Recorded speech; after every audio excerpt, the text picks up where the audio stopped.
जला डाली थी तुमने कश्तियां उंदुलुस के साहिल पर, मुसलमानों वही तारीख दोहराने का वक्त आया, जहां से 313 चले थे तुम मुसलमानों, उन्हीं माजी की राहों पे पलट आने का दौर आया। आप इजराइल के साथ हैं फिलिस्तीन के साथ? मैं कभी भी कोई मुझे जगह दे और मैं उसी पे कब्जा कर लूं, ऐसे लोगों के साथ मैं नहीं देखूंगा। किसके साथ है? इजराइल फिलिस्तीन के साथ हूँ। फिलिस्तीन के साथ हूँ। अल-अक्सा मस्जिद के साथ है। मैं फिलिस्तीन के साथ हूँ और फिलिस्तीनियों पे नमन करता हूँ। यहाँ के मुसलमानों से तो लाख बेहतर मुसलमान वो हैं। बच्चे शहादत दे रहे हैं अपने मुल्क के लिए। यहाँ पे ये नेता आएगा, ये बालियोगी आएंगे, ये आएंगे तो बचाएंगे, ये बोलेंगे मेरे लिए। बेशर्मो, तुमसे चित्तो बोलोगे। अस्सलामु अलैकुम वरहमतुल्लाह। आपने इस शख्स को देखा, ये जात के एतबार से पंडित है, ये गैर मुस्लिम है, मजहब इस्लाम से इसका कोई मतलब नहीं है, लेकिन फिर भी जब इससे मीडिया वालों ने सवाल किया कि ये बताएं कि आप किसके साथ हैं, फिलिस्तीनियों के साथ हैं या इसराइल यहूदियों के साथ हैं, तो इसने खुल्लम खुल्ला कहा कि मैं फिलिस्तीनियों के साथ हूं। और इसने एक जुमला कहा जो तारीख में नोट होना चाहिए। इसने कहा कि हिंदुस्तान के मुसलमानों को शर्म से मर जाना चाहिए, और ये बात बिल्कुल सही इसने कही है। हमारी नजरों के सामने बाबरी मस्जिद शहीद की जाती रही, हमने अपनी आंखों से देखा कि बाबरी मस्जिद को शहीद किया जा रहा है, लेकिन हम कुछ ना कर सके। हमने ज्यादा से ज्यादा किया तो क्या, टीवी के सामने बैठ गए और न्यूज का इंतजार करते रहे। हमने अपनी आंखों से बाबरी मस्जिद को शहीद होता हुआ देखा। ये आंखें खुदा की बारगाह में लेकर के जाएंगे। अगर अल्लाह रब्बुल इज्जत ने कयामत के दिन हमसे ये सवाल कर दिया कि तुम्हारी नजरों के सामने मेरे घर को शहीद किया जा रहा था, तुम क्या कर रहे थे, तो क्या हम ये कहेंगे हमें अपनी जान प्यारी थी, हमें अपनी औलाद से मोहब्बत थी,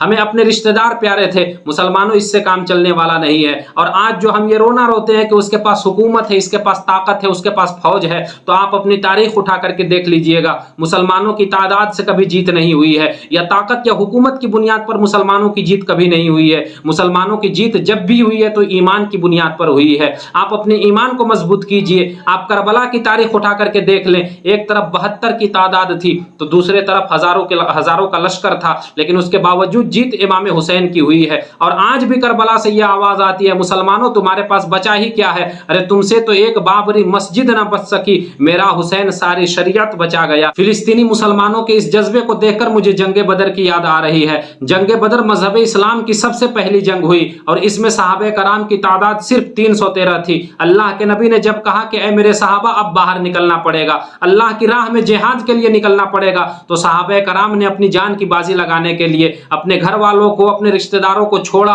और छोड़ करके निकल गए। सहाबे कराम जब चल के जा रहे थे तो उस वक्त भी काफिरों ने मजाक उड़ाया था। काफिरों ने कहा था कि तुम किसके भरोसे जा रहे हो, तुम्हारे पास ना तीर है, ना तलवार है, ना लड़ने का कोई सामान है, उधर अबू जहल हजारों के लश्कर में है और उसके पास हर चीज का इंतजाम है, तुम किसके भरोसे पर जंग में जा रहे हो? तो सहाबे कराम ने बड़ा प्यारा जुमला कहा था। सहाबे कराम ने कहा था कि अबू जहल तीर और तलवार पे भरोसा करके आया है जंग के मैदान में, लेकिन जो हम जंग के मैदान में जा रहे हैं वो तीर और तलवार पे भरोसा करके नहीं, बल्कि रसूल अहमद मुख्तार पे भरोसा करके जा रहे हैं। और जमाने वालों ने देखा कि जीत सहाबे कराम की हुई और हार अबू जहल की हुई थी। इसलिए मैं आपसे कहना चाहता हूं, आप अपनी तारीख को एक मर्तबा पलट करके देखें। हमारी तारीख में कभी भी जीत तादाद या फौज की बुनियाद पे नहीं हुई है, बल्कि हमारी जीत जब भी हुई है वो ईमान और अकीदत की बुनियाद पे हुई है। और इस जमाने में भी फिलिस्तीनी मुसलमान जिस जज्बे के साथ निकले हैं, इंशाअल्लाह ताला कामयाबी उनके कदम चूमेगी और कामयाबी उन्हीं को मैसर होगी। और इस शेर को आप अपने जहन में बैठा लेंगे,